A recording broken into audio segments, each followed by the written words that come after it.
Estamos celebrando con alegría la Eucaristía que corresponde al sexto domingo en el tiempo de Pascua. Ustedes saben ya, son 5 tiempos los que componen el año litúrgico, ¿verdad? El tiempo de Adviento, hemos dicho que nos prepara el tiempo de Navidad.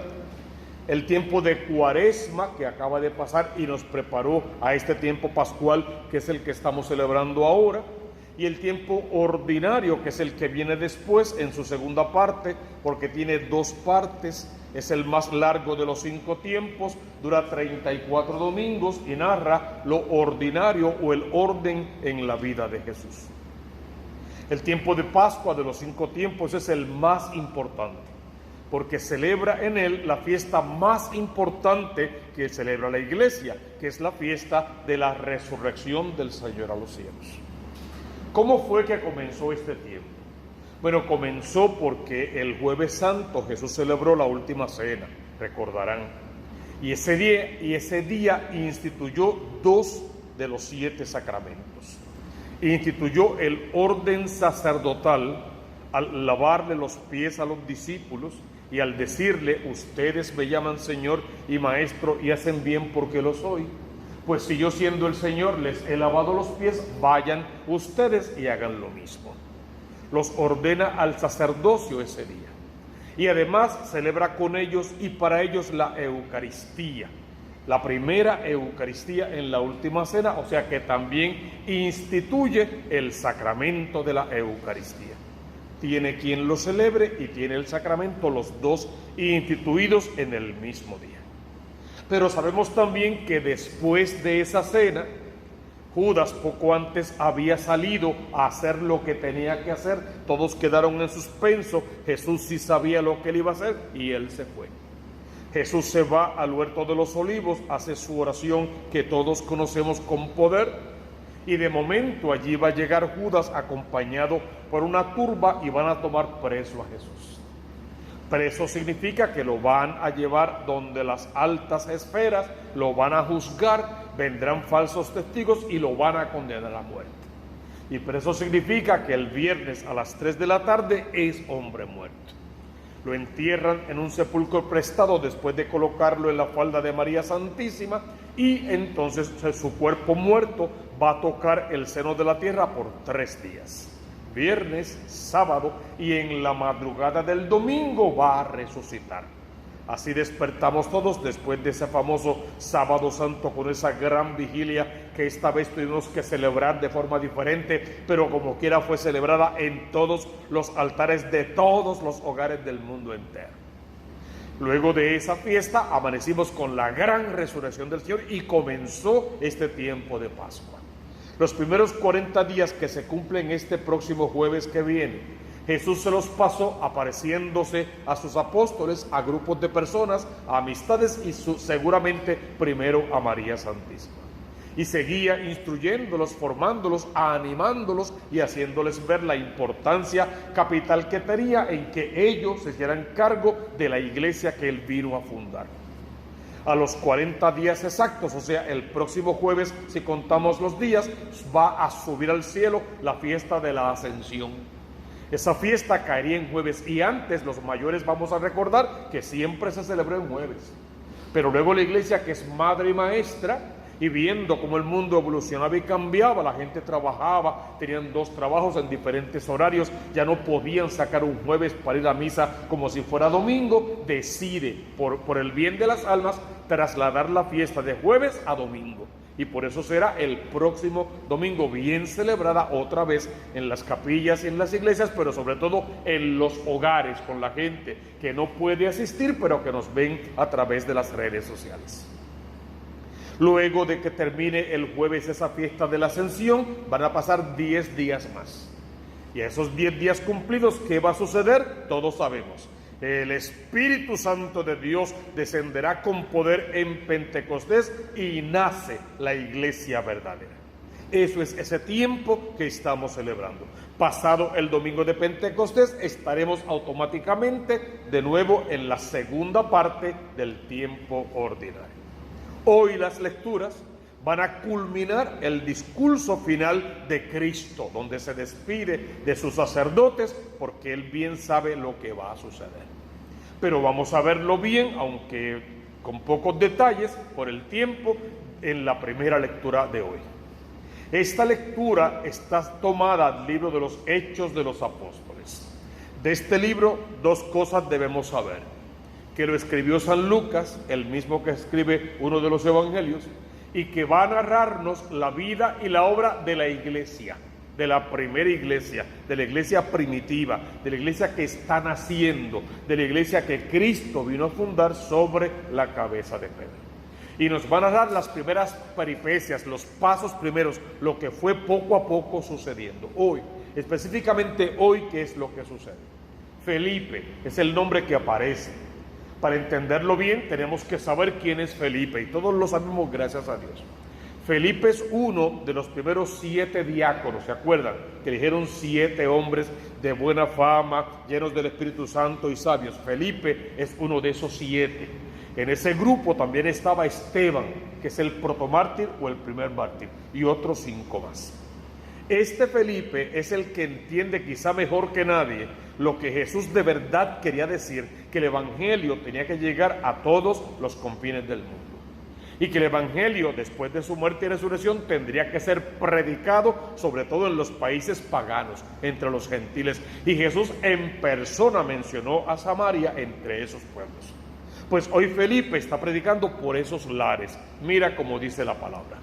En aquellos días Felipe, el diácono, bajó a la ciudad de Samaria y predicaba allí a Cristo. No se predicaba a él, ni predicaba a Pablo, ni a Pedro, ni a Juan, ni a Felipe. Predicaba a Cristo, solamente a Cristo. La gente lo escuchaba con aprobación, todo lo que Felipe les decía de Cristo. ¿Por qué lo escuchaban con aprobación?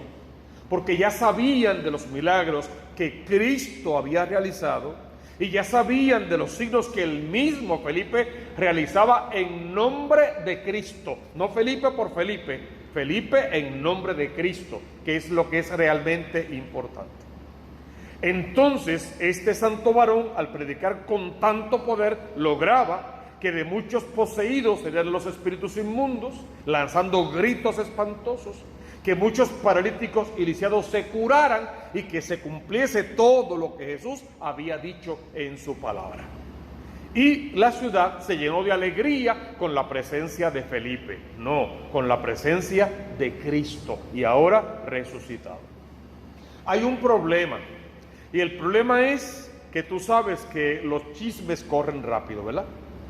Pues desde Samaria llegó a Jerusalén información de que Felipe el diácono estaba predicando en países paganos, y que esta gente se estaban convirtiendo de verdad, que estaban recibiendo el Espíritu Santo y que querían ser bautizados.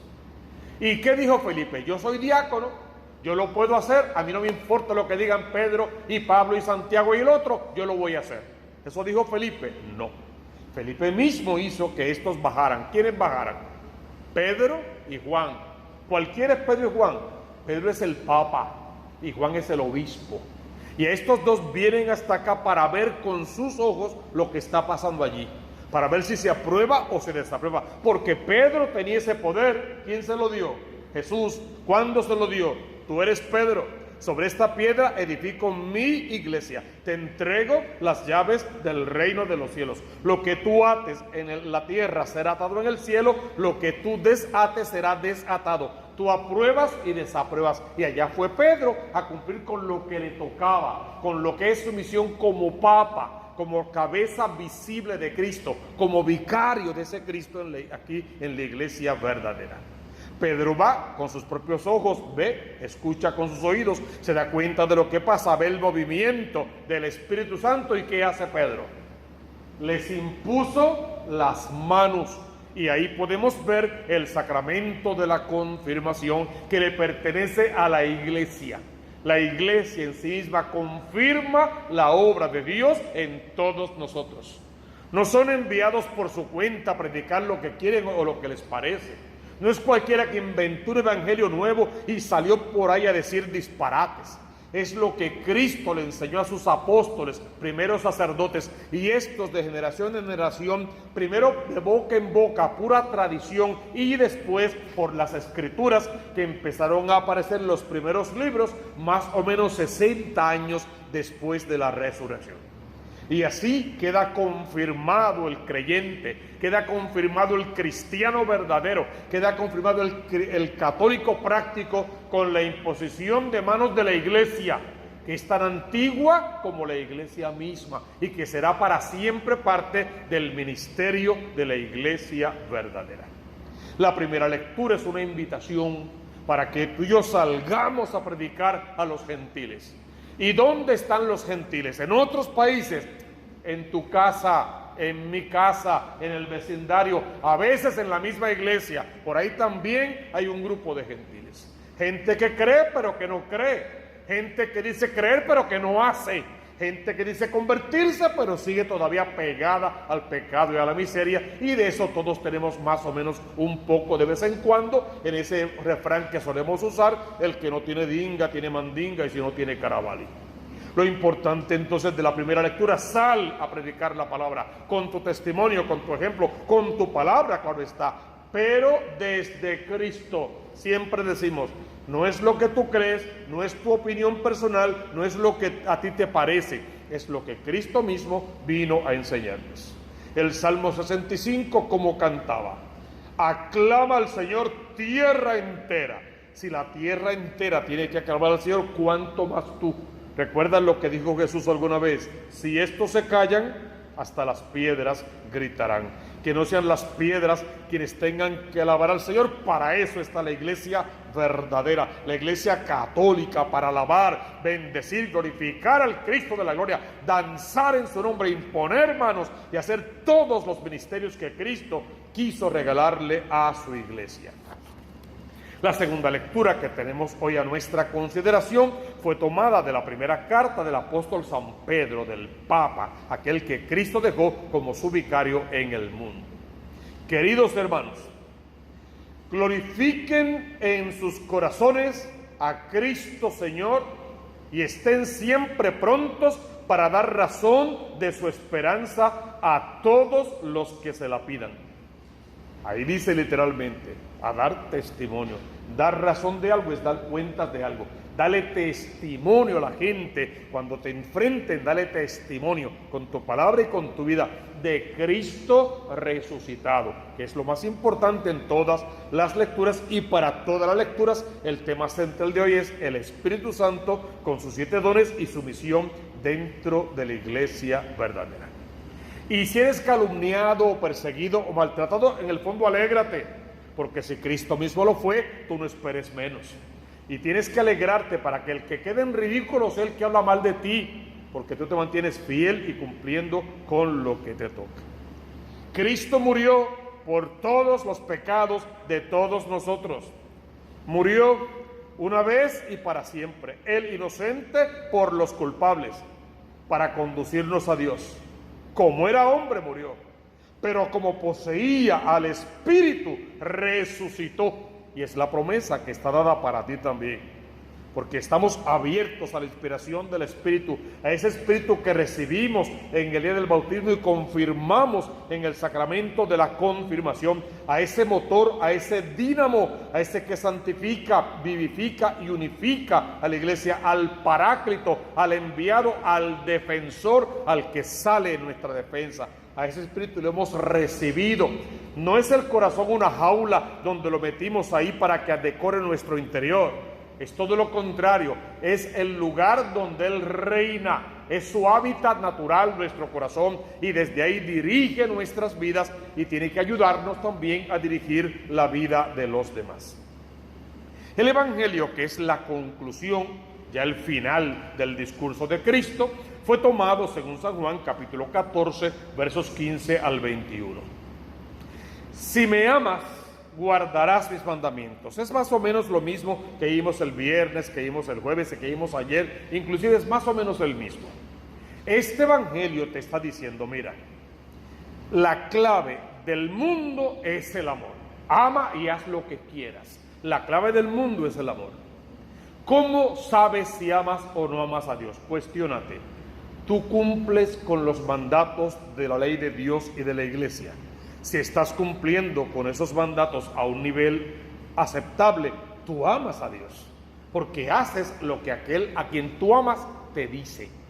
Pero si tú y yo vivimos sin cumplir con esos mandamientos, sin hacer caso a nada, sin confesarnos, sin comulgar, sin buscar la vida sacramental, sin hacer obras de caridad, sin practicar el bien, entonces no puedo decir que amo a Dios. A quien yo amo quiero estar con Él, pasarme el tiempo con Él, agradarlo en todo cuanto se pueda, hacerle inmensamente feliz. A quien amamos buscamos con todo el corazón. Si amas a Cristo, búscalo con todo el corazón y Él se deja encontrar, y en ese caso viene a ti y mora en ti, y desde ti entonces otra vez va a dirigir toda tu vida. Si me amas, guardarás mis mandatos, y yo le pediré al Padre que te envíe a otro defensor, y es Jesús intercediendo para que el Padre Dios envíe al Paráclito, al defensor, al Espíritu Santo de Dios. Yo te enviaré un defensor, yo no voy a dejarte huérfano. Ese será el Espíritu de la verdad. ¿Recuerdas a Cristo diciéndote que el Espíritu que tú has recibido no es un espíritu de cobardes, sino un espíritu de valientes? Este es el Espíritu, el de la verdad. El mundo no puede recibirlo. Eso lo hemos repetido 1500 veces por segundo. Dios no cohabita con el pecado. Para que Dios habite dentro mío, dentro tuyo, tenemos que sacar el pecado de raíz y sacarlo para siempre. No podemos ser reincidentes siempre en el mismo pecado y abusar de la misericordia infinita de Dios, porque el mismo Cristo llega a decirte: vete en paz, pero no vuelvas a pecar, no sea que te pase algo peor, dice la palabra de Dios. Por lo tanto, es dejar el pecado, sacar el pecado. Débiles somos, pero no podemos justificarnos en esa debilidad para seguir viviendo siempre en el mismo pecado. Si otros se han podido levantar y han logrado alcanzar la santidad, tú y yo también podemos definitivamente. Y tú sabes la consigna. Podremos escondernos del mundo entero y tener éxito, pero de Dios no podemos escondernos. Y si lo intentamos sería como burlarnos de Dios y sería como una blasfemia, y ese es el pecado que no tendría perdón de Dios. Tenemos entonces que buscar ese amor de Dios, hacerlo anidar totalmente en nuestro corazón, para que no seamos parte de ese mundo que no puede recibirlo porque no lo conoce. Pero a ti y a mí nos ha sido revelado, sí lo conocemos. Ahora nos toca vivir tal como ese Espíritu nos ha dicho. Yo, dice Jesús, no les voy a dejar huérfanos, volveré. Y ese volveré tiene dos sentidos. Volveré en el Espíritu mismo que les envío, y volveré en la segunda venida para levantar la iglesia. Y volveré, en tercer lugar, porque yo sigo viviendo. La muerte de Cristo, sabes que no tuvo un final triste, tuvo un final feliz, la triunfante resurrección. Entonces sabrán que yo estoy con mi Padre, y ustedes conmigo, y yo con ustedes. Parece como un trabalengua, pero es simplemente para decirte: el Padre y yo somos uno. Quien me ha visto a mí, ha visto al Padre. Yo soy todo lo que vino diciéndonos todos estos días de todas estas semanas pasadas. Y quien es el que es nuestro verdadero Dios, tiene para ti promesa de vida eterna, con una condición: que aceptes mis mandamientos y los guardes, los cumplas. Ese es el que me ama, y el que me ama, a ese lo amará mi Padre, y yo también lo amaré, y a él me revelaré. Revelarse es hacerse conocer por. Ahora bien, para que alguien pueda conocerte, tienes que hablar con él y contarle tus intimidades y oír las que él tiene que contarte. Es lo que tienes que hacer con Cristo en la oración ante el Santísimo Sacramento del altar.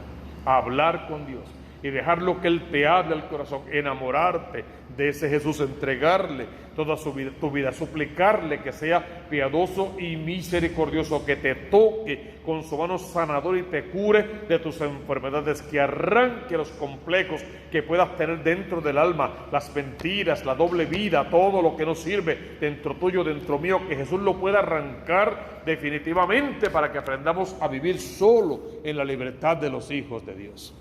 Que esta Eucaristía en el sexto domingo del tiempo de Pascua sea sanadora y salvadora. que lo que le estamos pidiendo a Dios de verdad se nos concede y que nunca nos abandone. Hermano, como siempre, tu hogar, tu matrimonio, tu casa, tu familia, tus hijos, ahora sobre este altar, vamos a lavarlos en la sangre del Cordero, vamos a purificar ese matrimonio, vamos a regresar al primer amor, al verdadero amor, al respeto, a la paz, a la alegría. Vamos a hacer de nuestros hogares iglesias domésticas, vamos a comernos a Cristo vivo en la Eucaristía y siempre rezamos, vamos a parecernos a ese Cristo que nos comemos. Busca primero el reino de Dios con su justicia y todo lo demás vendrá por añadidura.